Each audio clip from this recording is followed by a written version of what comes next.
Welcome to the Being Known podcast with my friend, Dr. CURT Thompson. My friend, Pepper Sweeney.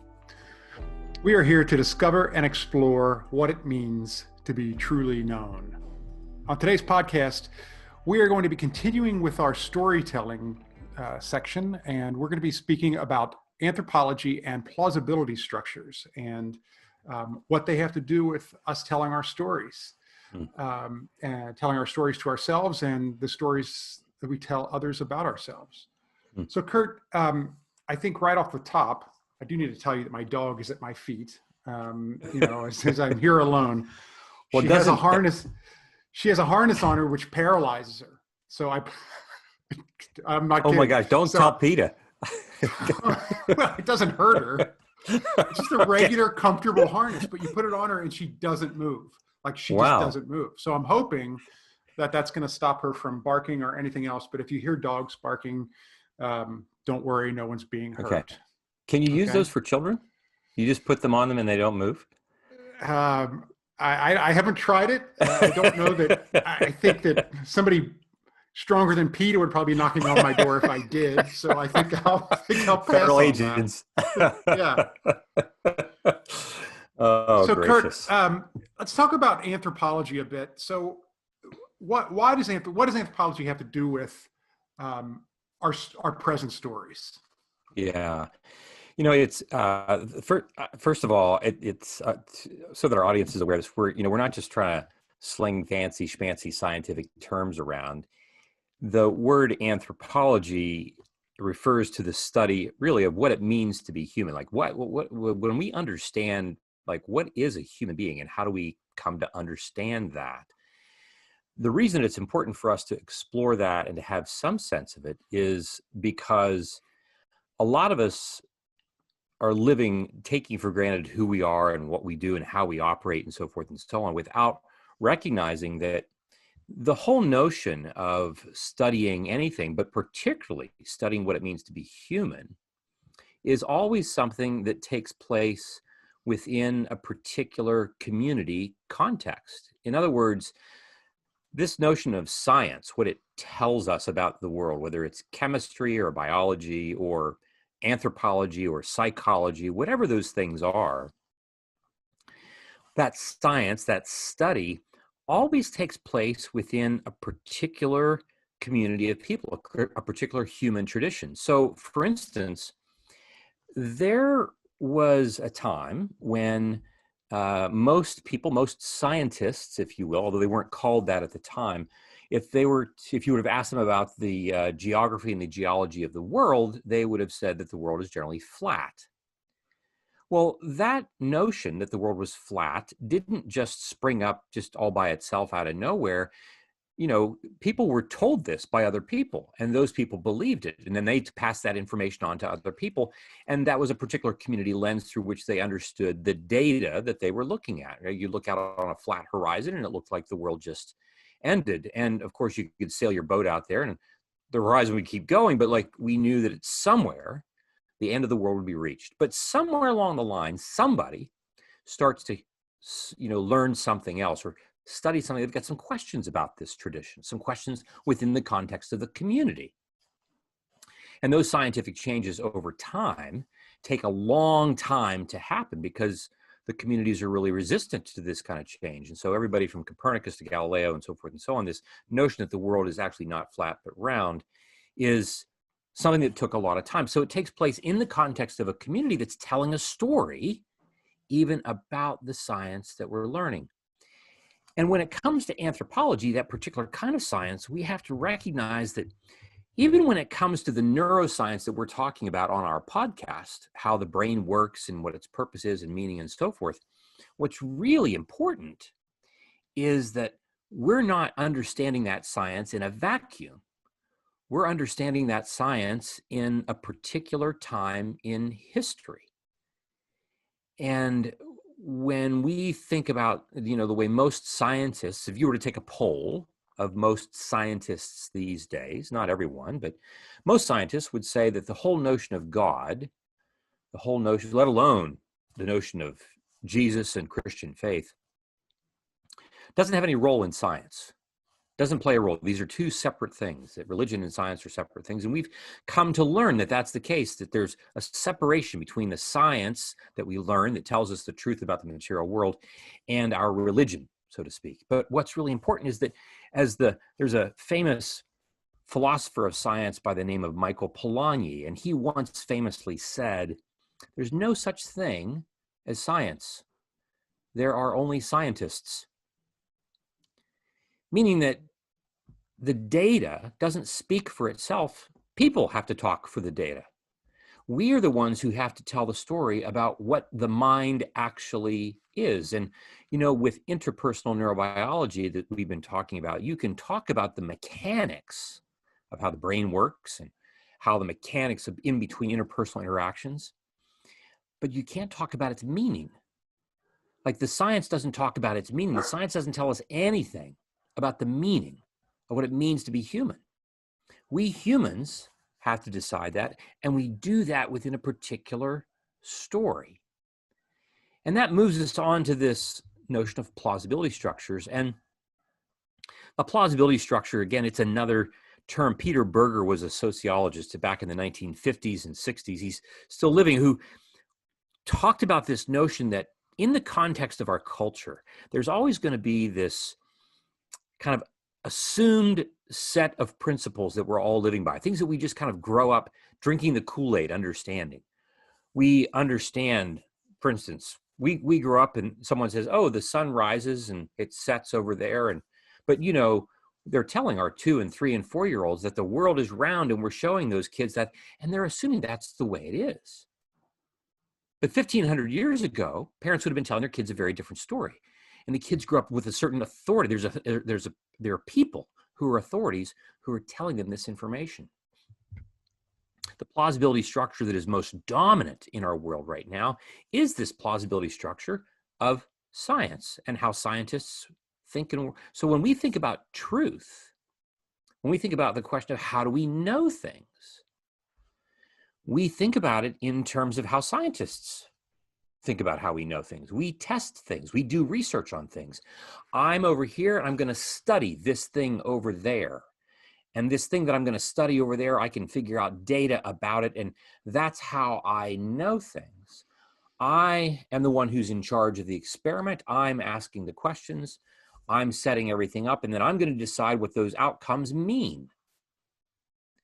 And that's one way of knowing things. And we believe that the only way, practically, we think the only way that we can know things is the way scientists know things. And that gets us to the question of authority. We don't ever learn anything on our own without there being some authority outside of us that helps to confirm that thing that we're learning. This plausibility structure, this undercurrent of culture that kind of tells us what's true about the world. We now have a generation of people who are growing up on social media. And so the medium of social media becomes an authority in people's lives. And by authority, I don't mean that it's necessarily giving people good information or a good experience altogether. But there is a certain sense in which we have subjected ourselves to a particular online experience. And that online experience is giving us, it's an authority in our life. It is telling us, it's creating the situation in which we believe the world is supposed to operate. But I can tell you this, that if you were to suddenly take that social media platform, if you were to take every social media platform and have it disappear, people's worlds would suddenly be turned upside down. Not just because they wouldn't have access to Facebook, but because the way they are coming to learn about the way the world works would shift completely.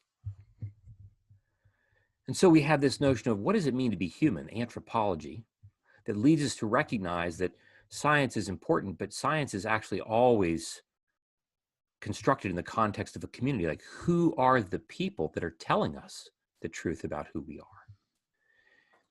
And whatever particular community that is the one that determines what the plausibility structure is, what the governing ideas are that we just kind of tacitly assume are true in the world.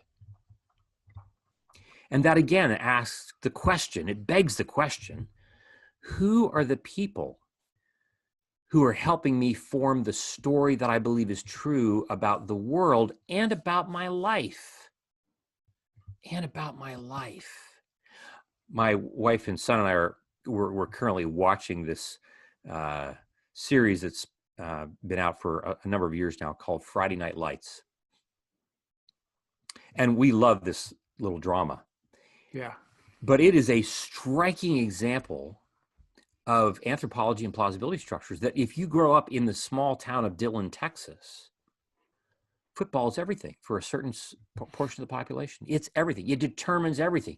You don't go to class and they teach you this. It's in the drinking water. You come up believing this. And what happens in the opening, in the very opening episode where the star quarterback has a significant injury? What happens when something takes place that shears off that storyline completely? What do you do when the evidence of what you're really experiencing in your life tells you something very different about the world that you thought you were living in, that was given to you by a certain authority? And the reason that this is important for us here today is that we are all, as we've said before, we are all storytellers, and we're all telling stories in the context of this bigger story that is around us that we're often not even aware is there. And so it's really important for us to be curious about what is the community within which I'm learning to tell my story? Who are the people to whom I've given authority to tell the story about my life, with whom I'm going to collaboratively tell that story? And so for our listeners, as we're learning about what it means to be known, we come to discover that, gosh, most of the time, the story that we're being told by science is that the only way that I can know things is if I go out and discover it.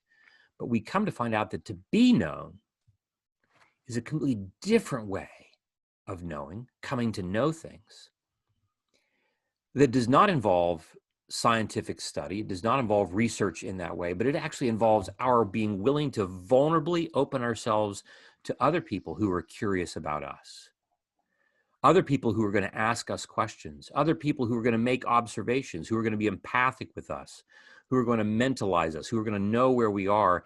And when we are seen by other people in fresh new ways, they give us, that interaction gives us the opportunity to understand and tell our stories very, very differently. And of course, this is what we believe the gospel is all about, that Jesus comes and starts to ask a whole set of questions that nobody's ever asked before, and starts to make a whole set of claims that nobody's ever claimed before, not just about himself, but about us. And in so doing, give us the opportunity to change completely our anthropology, our plausibility structures, our stories.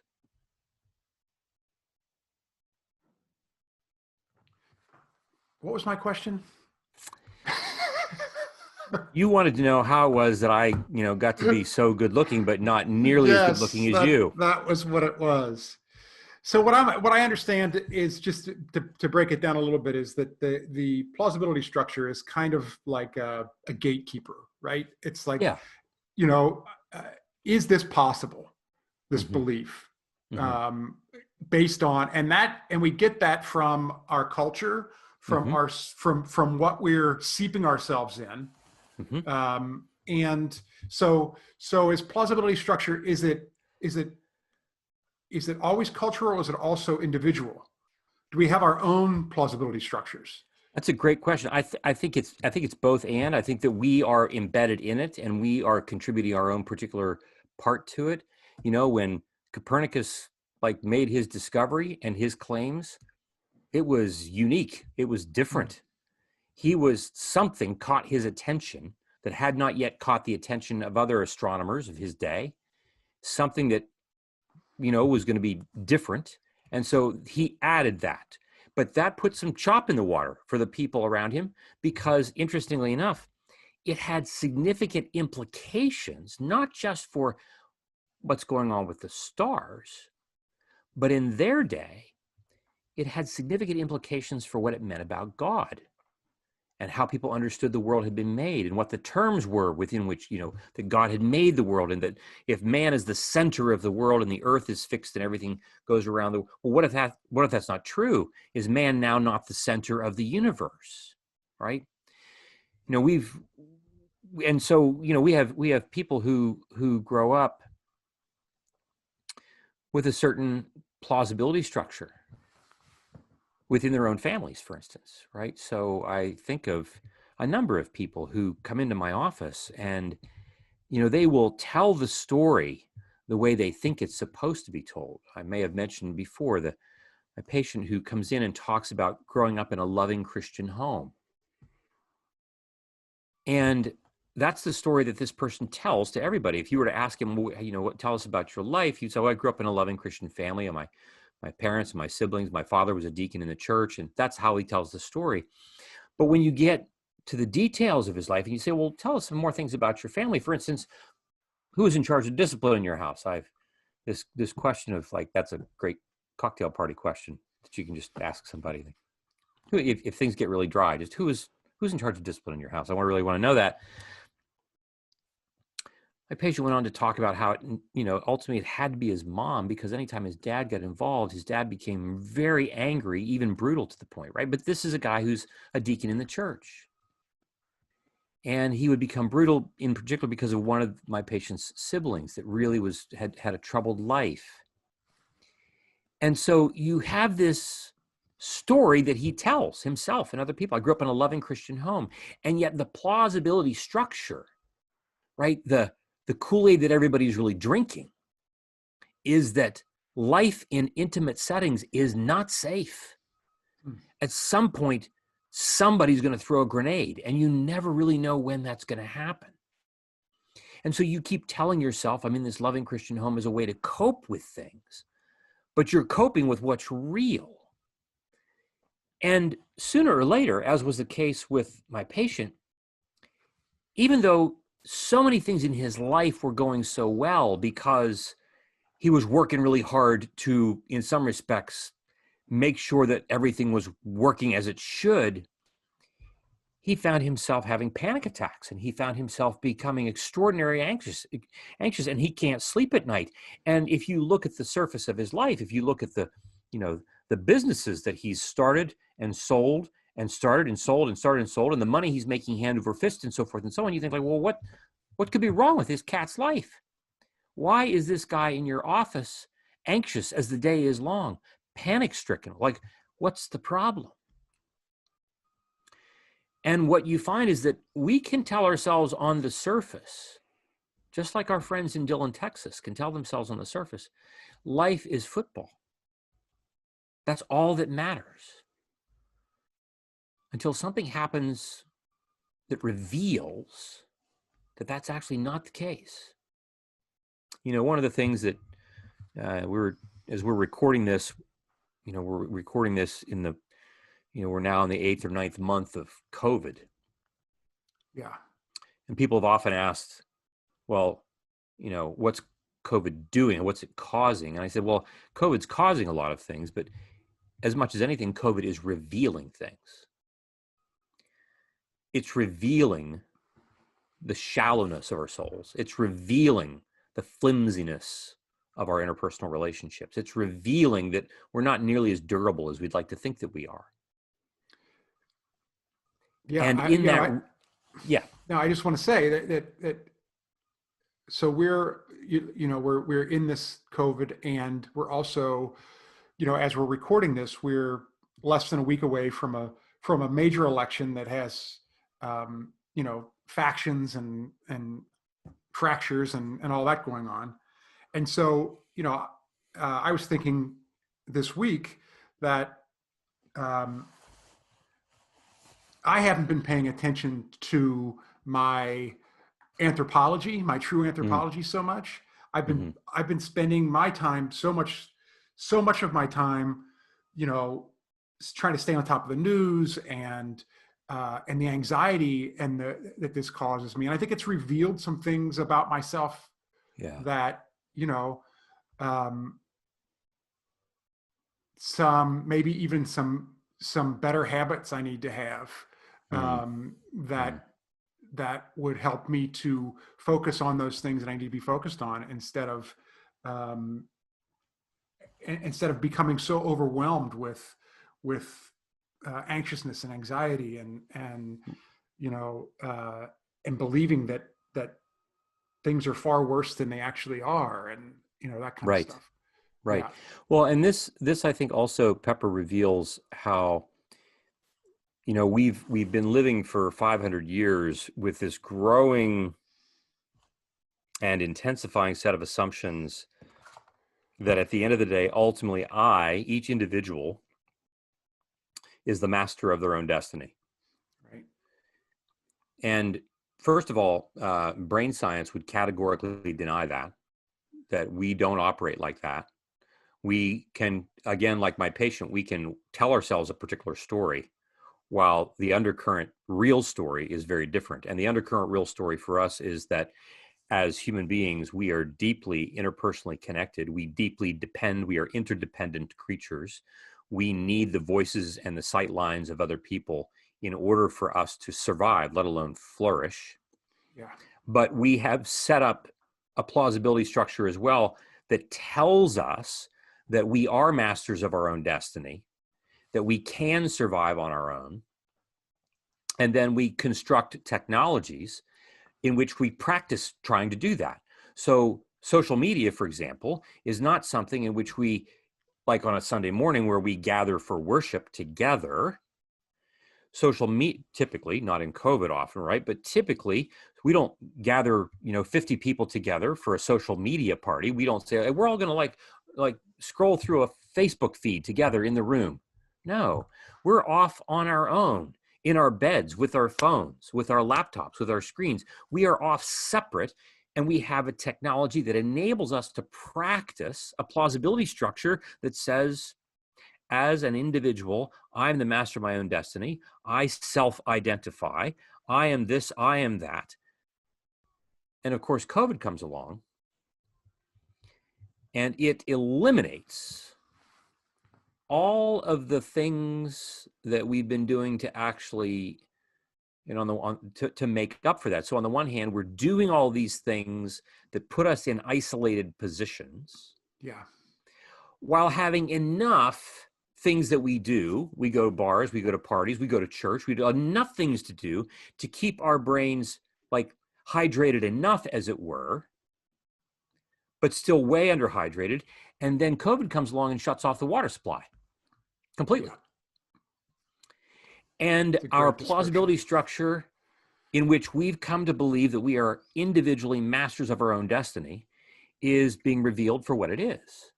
It's a sham. Yeah. And the thing about interpersonal neurobiology that I find to be so beautiful and so compellingly reflective of the gospel is that it is saying to us, no, as it turns out, we deeply need the presence of other people. And in fact, we deeply need the presence of other people with whom we believe we have great difference.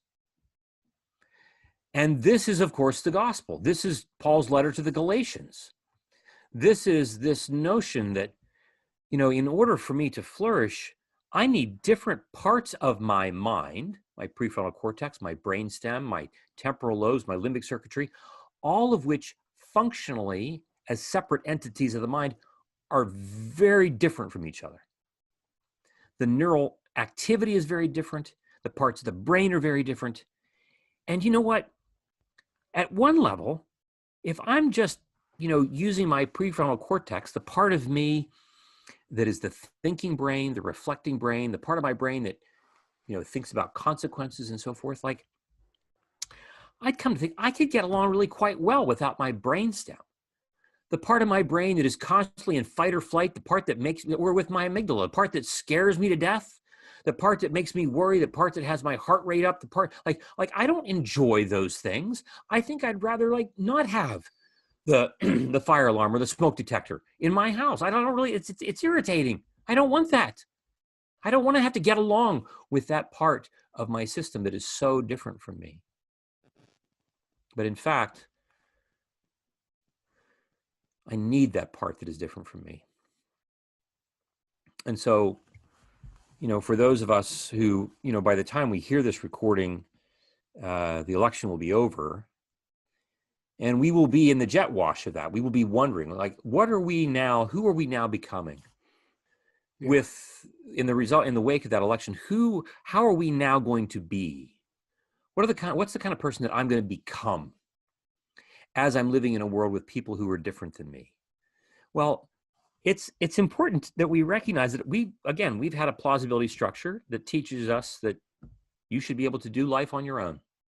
And as it turns out, not only can I not do life on my own, I actually need people in my life who are different from me.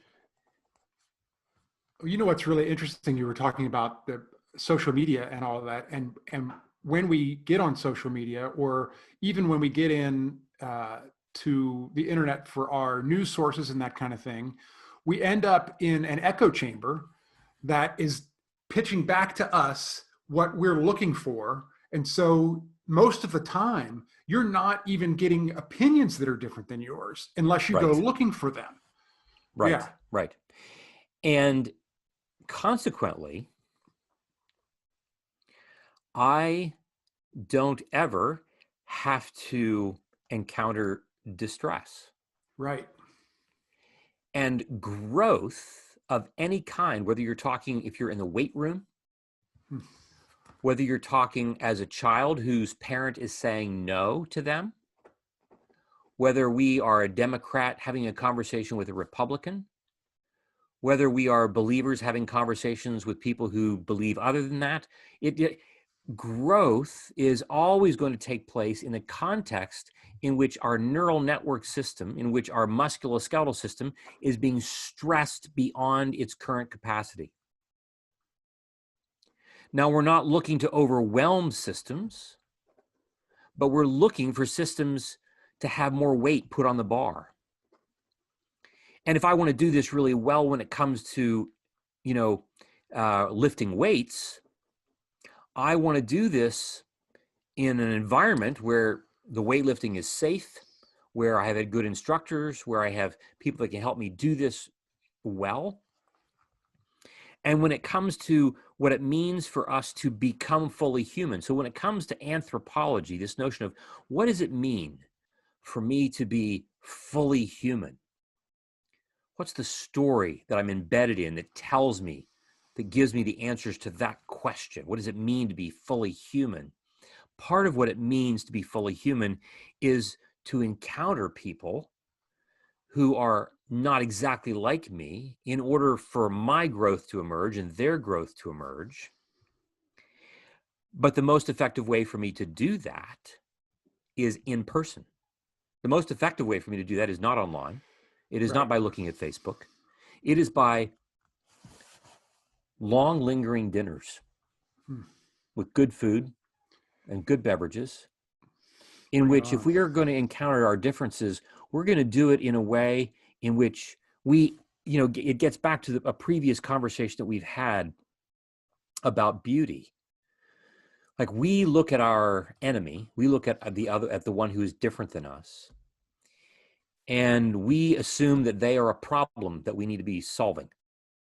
They are a pathology that we need to diagnose and treat.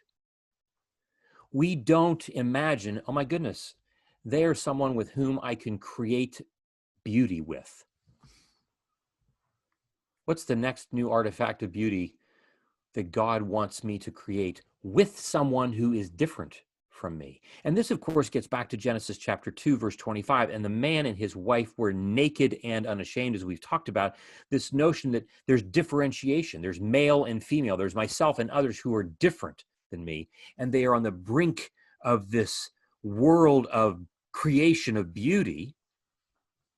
And before they were able to really fully put on their mantle, fully put on their vocation, things went sideways. And we continue to do that now. And now when we encounter those who are different than us, my anthropology tells me that, like, life is about survival. Life is about me being like me and being with other people who are like me. Life is not about creating beauty with those with whom I find great difference. So this doesn't mean that in being with others of great difference, either party necessarily has to give up their beliefs, give up with who they believe themselves to be. But it does mean that we are being challenged to become living, breathing love, joy, peace, patience, kindness, goodness, faithfulness, gentleness, self-control in the presence and in community with those with whom we have great difference. But I can't do that by reading about it on the internet or watching a YouTube video. It doesn't mean that that can't be helpful, but at some point I'm going to have to get in the gym, right? I can't lift weights online. And I can't become a flourishing, master of human relationships by remaining in my echo chamber, as you put it. It's not ever going to happen. Yeah. Yeah. And unfortunately, I think that this time of COVID and, it has stunted us, it stopped us from being able to be together physically. And that for me is such a great loss. I mean, I'm, I struggle with it. I really do, because it's, I miss people a lot. Yeah. Yeah. Go ahead. I have a question about, so going back to the patient that you were talking about that was telling himself that he came from a fine Christian home. So would you say that his plausibility structure was broken, and that needed to be reset? Like, is that the right way to look at it? I mean, because he was telling himself something that just, wasn't true. And on one level, he was trying to believe that. Right. So, yeah. Right. Well, I think when we think about that, we think that the plausibility structure includes the whole package. The whole package, which is that the undercurrent of life in my home is that intimacy is dangerous. Okay. And that's a sense that I'm living with. I don't wake up it's not like he was waking up in the morning and saying, this is a dangerous place to live. He's not saying that. He's not aware of that, but he's living as if that's true. But the fact that it's dangerous means that he has to find a way to cope with that. So intimacy is dangerous. That is one level that's one layer of the plausibility structure. Another layer of the plausibility structure is I am ultimately responsible. As it turns out, this was a person who found himself often in the middle of some of these family arguments, trying to help fix things, negotiate things, navigate things. And as it turns out, so another part of his plausibility structure then is like, I'm ultimately responsible for making peace whenever there's war going on. It's ultimately up to me. Nobody else is going to step in and do their part. It's always going to be up to me. That's also part of the plausibility structure for him. And then another part is that, like, if I can just, it's kind of like if I can tell this story, that this is a loving Christian home, there might be some moments when I get some relief, some momentary relief. So I'm going in to see a psychiatrist about this problem that I have called anxiety. It didn't occur to this guy. Smart, well-educated, kind, funny, engaging. People love this cat. It did not occur to him in the least that his anxiety had everything to do with the home in which he grew up, and in this person, in the marriage that he found himself in. His anxiety, his plausibility structure would tell him that anxiety is just this separate thing. It's like it's kind of like, like going to the dermatologist and saying, I have this growth on my hand on the skin. It's not really me. It's this thing that's happening to me. Like anxiety, it's got nothing to do with my story or my life. Like it's this thing that I'm experiencing. And what do we need to do to, like, remove my symptoms? And in this case, we started to explore together, well, what is the story in which you believe you're living? And he would say, at his most conscious level, well, I'm a Christian and I am in a Christian marriage and I grew up in a loving Christian home. And that's about a nickel deep. That's the tip of the iceberg. And underneath the waterline is the part of his story, the part of his plausibility structure, the part of his anthropology that he's come to believe that really to be human means you've got to survive dangerous interpersonal interactions. And if they become fraught with fighting, you are ultimately responsible and in charge of that. And people are going to be upset with you if you don't do your job to make sure that you put the fire out. And so in many respects, this then also extended into the work that he did. Everything that this guy does, he's just so good because he works so hard, right? He works so hard at doing the next right thing. Everybody loves him. His companies have flourished, but it also means sometimes that it's not always easy for him to have harder conversations with people because he's got to make sure that everybody's okay. Because his plausibility structure tells him that interpersonal distress leads to bodies being thrown around the kitchen. And even though that's not what he tells me consciously, that in fact was the story of his life. And you can't pretend that that's not part of what's going on. And as such, our listeners, I want us all to be curious about not just what's the plausibility structure of my own personal life, but what's the plausibility structure of the larger world in which I'm living? And how closely does that reflect the story of a gospel, the story of a God who loves us, who says, "Do not be afraid, because I am with you forever," and who says, "I'm making everything new." You know, for my friend, the whole notion that God's making everything new was a theological idea that was not new to him.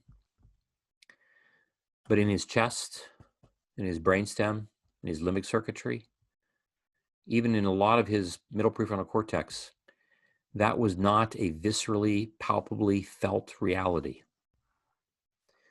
His reality was that he is alone in the universe, and it's his job to keep the universe from chaotically disintegrating. And he's the only one who can do it, and nobody's coming for his aid. And I think there are probably a lot of us that walk around actually living as if that's the way the world really is.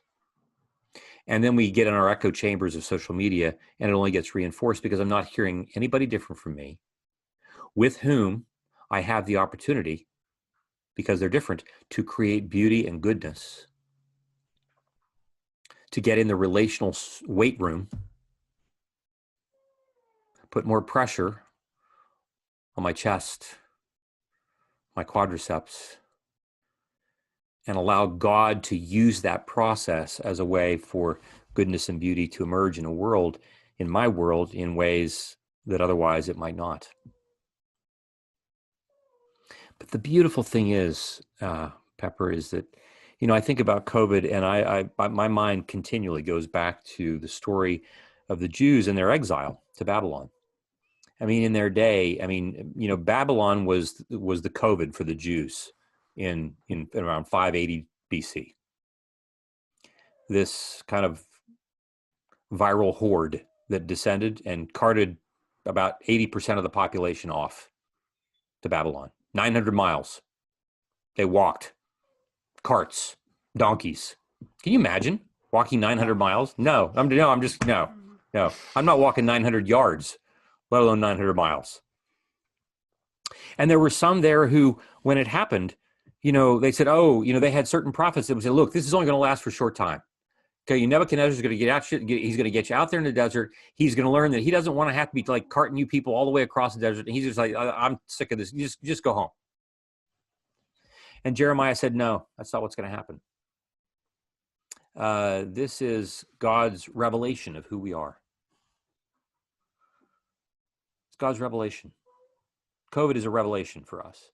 And in it, God said through Jeremiah, look, when you get there, build houses, get married, plant gardens, have kids, give your kids away in marriage, pray for the peace and the health of the city. Become light and salt where you are. Live in this moment. Live in the community that I'm making you to be, not in the one that you've come from, because the one you've come from, it hasn't been in the weight room very much. It's lived with a very different plausibility structure. And the hope for us is that when we are in the business of having conversations with people that can enable us, enable us to tell our stories differently, we get to that place where life can be different, and it can be durably different in good and beautiful ways. That's what we're striving for. That's what this is about. This whole being known. That's the goal. That's the journey. Yeah. Right on. Thank you for your time today, Kurt. This has been great. You're We'll pick welcome. this up And again. yes, indeed. I think your dog is ready to be deparalyzed. Yeah, she's the harness needs to come off. she's standing like a statue, wanting me to come and take that harness off of her. I better get over there. All right. Hey, buddy. Thanks. Love you. Man, always good to be with you. Love you too. Next time. See you soon. All right. Yeah. We'll see you.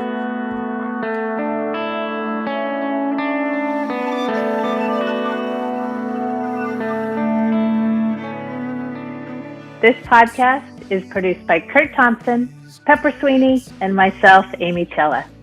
Audio production and music is provided by Noah Needleman. If you want to connect with us, you can find us on our website, beingknownpodcast.com, or you can find us on social media at beingknownpod. Be well and be known. Who lives my life?